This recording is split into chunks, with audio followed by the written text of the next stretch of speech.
Welcome to the Bird Media. నేను మీ Pavan Krishnamurthy. The great Arnab Goswami, Republic Network CEO.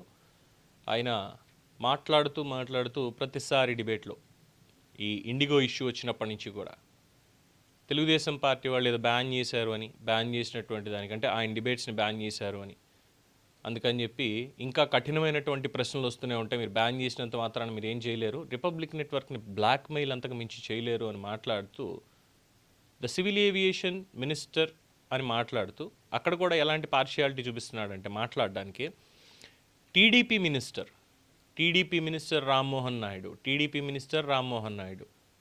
నాకు అర్థం కానటువంటి విషయం, తెలుగుదేశం పార్టీ, భారతీయ జనతా పార్టీవి ఎన్డీఏ అలయన్స్లో ఉన్నాయా, ఆర్ ఇండివిజువల్గా ఎవరికి వాళ్ళు సరే ఇంతమంది గెలిచాం కాబట్టి మీరు ప్రధానమంత్రి అవ్వాలంటే మేము మద్దతు ఇచ్చాము, మా తెలుగుదేశం పార్టీ మినిస్టర్ అనేటువంటి పేరుతోటే మాకు శాఖలన్నీ ఇచ్చేసేయండి అని పెమ్మసాని చంద్రశేఖర్కి, లేదు అంటే శ్రీనివాస్ వర్మ గారికి, రామ్మోహన్ నాయుడికి, వీళ్ళందరికీ కూడా మంత్రి పదవులు, సహాయ మంత్రి పదవులు తెలుగుదేశం పార్టీ, బీజేపీ పార్టీ అనేటువంటి విధంగా ఇచ్చారా, లేదంటే నేషనల్ డెమోక్రటిక్ అలయన్స్ బేస్ మీద వీళ్ళందరూ ఉన్నారా? And moreover they are running the Indian government now, union government of India. దానికి ప్రధానమంత్రి, లీడర్ నరేంద్ర మోడీ గారు. ఆయన భారతీయ జనతా పార్టీ ప్రధానమంత్రి కాదు, ఆయన భారత ప్రధానమంత్రి. ఏదైతే అలయన్స్ అనేది రాజకీయ పరంగా వీళ్ళు కలిసి కూటమి కింద వచ్చారు తప్పితే ఇప్పుడు ప్రభుత్వం నడిపిస్తున్నది పార్టీలు కాదు, పార్టీలకి అధ్యక్షులు వేరే ఉన్నారు.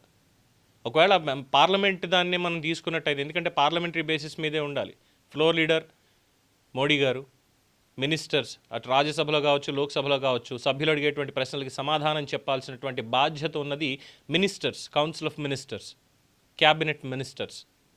అందులో ఒకానొక మినిస్టర్ సివిల్ ఏవియేషన్కి Rammohan Naidu, elected from Srikakulam through Telugu Desam party under NDA alliance. Arnab Goswami గారు లాంటి జాతీయ జర్నలిస్టుకి ఈ విషయం గుర్తు లేకుండా ఉందంటారా? మాట్లాడితే రామ్మోహన్ నాయుడు టీడీపీ మినిస్టర్ అంటారు. ఆయన తెలుగుదేశం పార్టీ ఎంపీ అయి ఉండొచ్చు, తెలుగుదేశం పార్టీ టికెట్ మీద, బీఫామ్ మీద శ్రీకాకుళం సీట్ నుంచి ఆయన పోటీ చేసి గెలిచారు, మెంబర్ ఆఫ్ పార్లమెంట్ కింద మాత్రమే.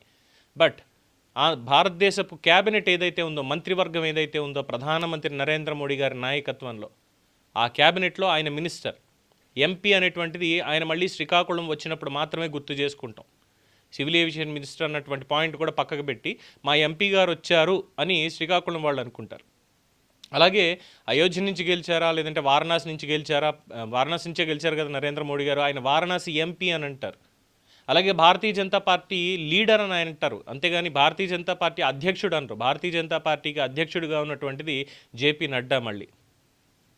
సో పార్టీలో నెంబర్ 1 ఎవరని చూసుకుంటే, పార్టీ లీడర్షిప్లో చూసుకుంటే జేపీ నడ్డా ఉన్నారు అక్కడ. అలాగే తెలుగుదేశం పార్టీకి సంబంధించి చూసుకుంటే తెలుగుదేశం పార్టీకి జాతీయ అధ్యక్షుడిగా నారా చంద్రబాబు నాయుడు గారు ఉన్నారు తెలుగుదేశం పార్టీకి. అదే ఎన్డీఏ అలయన్స్ ప్రభుత్వం ఏదైతే కేంద్రంలో నడుస్తుందో దానికి నాయకత్వం వహించేది నరేంద్ర మోడీ గారు అయితే, ఆంధ్రప్రదేశ్లో ఉన్నటువంటి ఎన్డీఏ అలయన్స్ గవర్నమెంట్కి నాయకత్వం వహించేది ముఖ్యమంత్రి చంద్రబాబు నాయుడు గారు.